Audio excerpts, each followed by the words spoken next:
And if I can do it, it gives them hope, that they can do it as well. So, it's been guys that I've actually brought to meetings because they were so curious, like, yo, you're not selling drugs no more, you're not doing this. How you got a car? Like, how'd you get your car? How'd you do this?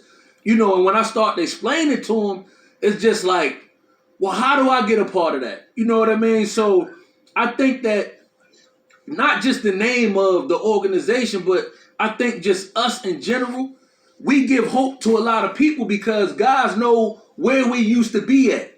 Thugging, drugging, you know what I mean? In and out of prison. So when they see us now, it's just like, damn, if he could get himself together, like, I know I can. You know what I mean? And so we give guys hope that it's something better than what we were doing, and you can still look as good. You can still have the same things that you had before. It might take a little longer, but you won't have to keep going back and forth to prison and destroying your family and your community in the process of trying to do that. So, I haven't really got, like, people respect me enough that guys don't try to pull me back into what I used to do. Now it's just about what is it that I'm doing and how can they do the same thing? You know what I mean? That's a good question. Yeah, one of the also, Mr. Pete, like a lot of times I hand select. I know who visually stuck and want to stay where they at. And then we have like those, like Kari said, when we come in communities and do stuff, they like, bro, can we help out? I just really want to get around the network to like really get away. But that fear, just it was when I crossed over, it was a dark cloud. I was really scared, and a lot of times, like I got one homeboy that he still asks me every day, like, bro, I know you got a strap. I need a strap. And I'm like, bro, I'm like civilian now. I don't like dealing that stuff. But now, when he see me, he just like, what's up, bro? And he will, what y'all great, do y'all stuff? I'm like, yeah. And he will just move and go around the corner. So that's like the respect that we basically have. And plus, like, being in the community, also understanding the part that we played. Now people actually see the pieces that we trying to do to rebuild it. And in certain forms, they just trying to figure out how they can help. Yep. See, to be honest, like, I feel like when you on the outside looking in and you really not understanding, like, these kids' lives, like, when they go outside, this is what they see every day.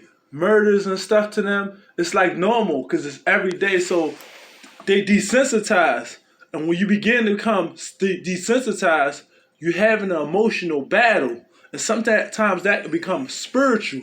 You feel me? So when they see guys like us being consistent, like I walk around East Baltimore with a book in my hand. A lot of people, they say, hey, what book are you reading? I say, hey, I'm done this book. You can read it too, because at the end of the day, I don't care if you got face tattoos. I don't care if you got a single red on. I don't care if you got blue on. At the end of the day, like, we all brothers. We all brothers. And you got to know, they didn't come out a baby thinking this way or operating this way.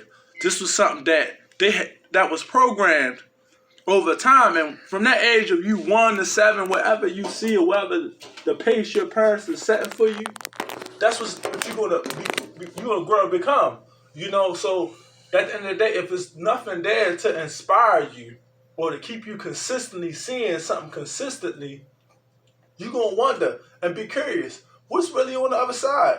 And how can I do that? And one of the things I say that was beautiful for me is actually working on a truck. I did demolition and real estate for a trash removal company. And a lot of kids, it was called Youth Development Hauling. It was a lot of kids we would pick up would be kids that would sell drugs on the corner. They was making $700 a week, and I was supervising them and teaching them how to, work a job and how to do it other ways and how to do their taxes and how to scrap metal and knowing it's other ways to do stuff without having to sit on the corner. It's other ways to hustle without having to sit on the corner. And you can have your own business. Other people will pay for your ideas. So I'm there to give them that information that they don't have.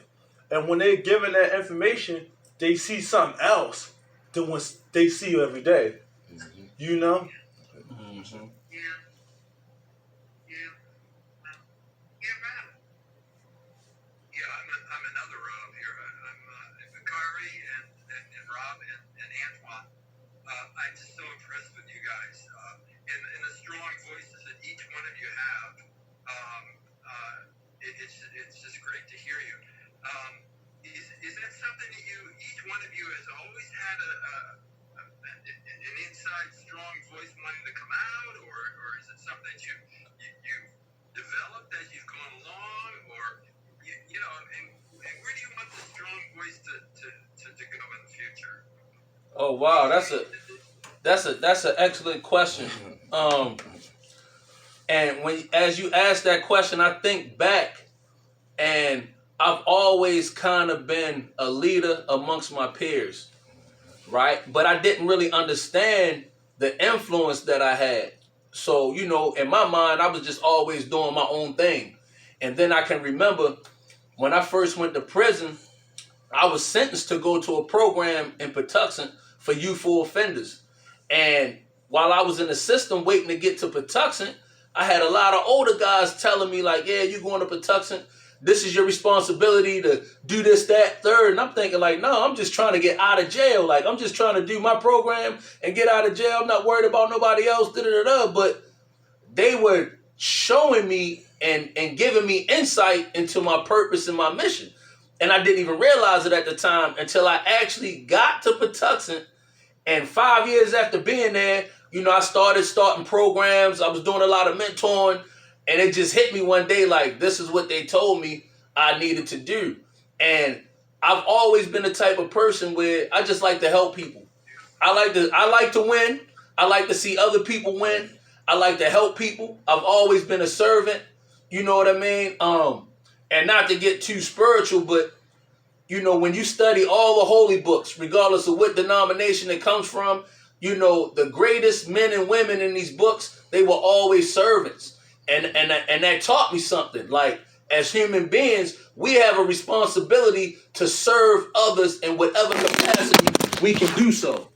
Right? So the more I did it, the more I loved it. And I realized, like, this is my passion. Like, my passion is to help people. So long term, my goal is to help and to serve others in whatever capacity I can that'll be beneficial for them and for the community and whatever environment I'm in. Like, it doesn't even feel like a job to me. I could come out and help people every day, even if I didn't get paid. I don't get paid for what I do. I just do it because I like to do it. And, ultimately, if I could live my life just serving other people, helping other people, inspiring other people, giving life to other people, then I would do that every single day. Like, that's my ultimate goal and my ultimate dream. And Hope has provided a platform for me to be able to help and to serve our community, and what I feel and what Antoine feel is meaningful ways. I like what he said. I feel like as a kid, right? I read this book called The Voice of Knowledge. And when I read this book, it basically told me, okay, everything that you was told was something you had to make an agreement to. And I remember just having a lot of influence when I was in the streets. So I'm like, oh, why can't I have that same influence while I'm out of the streets? And then I had to learn, okay, I don't want to get too spiritual. We are all angels. Not saying that angels as wings, but we are messengers. Whatever your message that you're sending out is going to reciprocate. It's going to come back. Mm-hmm. If you're sending positivity out, it's going to come back. Double fold, triple fold. If you're willing to work, display this message, your life story every day, somebody's going to be inspired. Mm-hmm. Somebody's going to hear you. Even when they think they can't hear you, they're going to hear you. They're going to get closer and closer and closer. I'm trying to tell you, after a while, they're going to get the message. Mm-hmm. Then there's something they can spread to the next person and the next person. We spread a lot of lies, but today and every day, we're going to continue to spread the truth about hope. Mm-hmm. Amen, brother. You are a sermonizer. You give good sermons.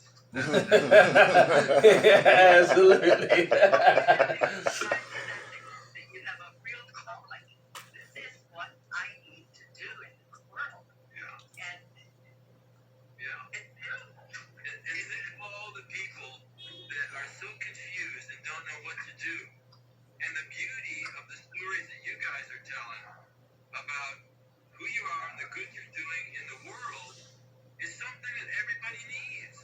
And everybody is a beautiful story unto themselves, but most people don't know it. Yes, sir. You know, I love to see my imagination tends sometimes towards the tangible. And I would love to see a book that tells the stories that you can tell and other people can tell. It's just inspiring. There's going to be tangible. yeah, so actually, me and Bakari and Rob and Boom, we actually been trying to figure out a way how to like start the book because we all like talk about it, and I think like the convictions of hope is like, you know, we done talked around many different titles. The convictions of a felon, confessions of a felon, felon relives. Well, I think the confessions of hope is like the title that like. So like I think we're gonna really like sometime this summer or whatever really start. Cause like how I wanna really do it is each one of us tell a chapter on each piece of helping the oppressed, the people, and excel, and then like close it out. So And if you know somebody that can get it on film too, it doesn't have to be a book. It could be a film to start with. yeah. Or documentary. Or documentary, yeah. Documentary. Yeah, we got a few ideas that we really like. We see people do stuff, and we like, bro, really, like really, I ain't gonna lie. they I really podcast. don't know. So, like even with like Rob just said, you know, like with Black Box Radio and Black Box has related a partnership of the community corner, you know, and basically telling these stories from the community in the corner side of the lifestyles and survivals that they inquire daily, but at the end, how does like their hope give them strength to continue every day in that fight? So you know, yeah. But these my guys though, you know, and I, like I love all of them. I love all of them, you know, and as we camaraderie each year, we deal with guys and like this is my dude. And Juan and Rob, like, man, this is my man. And, like, we see each other in the streets and we hang out and walk, put the shirts on, we walk, you know, and other people are like, bro, how do we get them Hope shirts? And we, like, each one of them has a quote. You have to, like, fit and live the quote. Hope changes lives don't mean that you can have that shirt on and be on Penn North still selling drugs. Hope changes lives mean that, like, you came from that corner, now you working and people seeing you moving throughout the city doing something different. So, Anton, can you talk about, could you mention this to me, what some of your plans are for the fall? So, you know, I'm thinking about the computer stuff. yeah, so I mean like my plans is like we have talked about this for a while and how to like bring in another day to like set up computers for like Bakari and Rob to like sit down or others to help assist to do resumes and job searches, you know, because so many resources have shut down and that has stagnated a lot of people in the communities, but they're going more virtual. And we honestly believe that like hand-to-hand tact and learning and skill preference is going to be the major piece that's like going to be a hindrance if it's not there. So we just like trying to figure out how to bring that in, you know, and who to recruit to spend time and things of that nature. And also like we say, we don't always think about money to help people, but we honestly believe that like how to assist and help, you know, for people who drastically may need something, just a benefit to show, like, here's our token for you helping. And a lot of times, you know, like a lot of times doing stuff, we may give people gift cards. Sometimes we may get them shirts. Sometimes we may give them hats. Sometimes we may just give them, like God say, a bag of food for that week. But we just try to figure out different measures of ways that we can help. And the resume building is big because, especially for guys transitioning out of the streets, a lot of them don't have resumes. Mm-hmm. Like for the past year, I've been working with young adults between the ages of 16 and 24, and that's one of the pieces I did. I would sit them down, show them how to make a resume, show them how to do a cover letter, right? Talk to them about work ethic. You know, I would do workshops and trainings on, you know, work ethic, how to do a powerful interview, how to represent yourself and your skill set. You know, these things are essential, and they're things that I've had men come to me in their 50s that don't have a resume and don't understand those things. So, you know, I think that that piece is very important. If we had a component where, you know, we could actually walk guys through that, like have our workforce development component to Hope, right? I think that would be beneficial because, you know, everything's not about money, but a lot of guys are in the streets because they financially are in messed up situations or come up in, you know, financial hardship. So if we could, you know, consistently equip them with the skills and the tools that they need to be able to pursue their own financial goals in positive and legal ways, then that'll be, you know, a key component and a great, you know, contribution to this work, you know, because a lot of times, you know, we hear the words public safety. You know, public safety is also a personal development issue, right? So, you know, we believe that, you know, we can't change everything in the system, but if we can develop people on an individual or personal level so that they can be healthier, so that they can think differently, so that they can be able to navigate their challenges without, you know, traumatizing themselves and bringing further trauma to other people, that is our way of contributing to public safety. Yep. Oh, sure, I like that.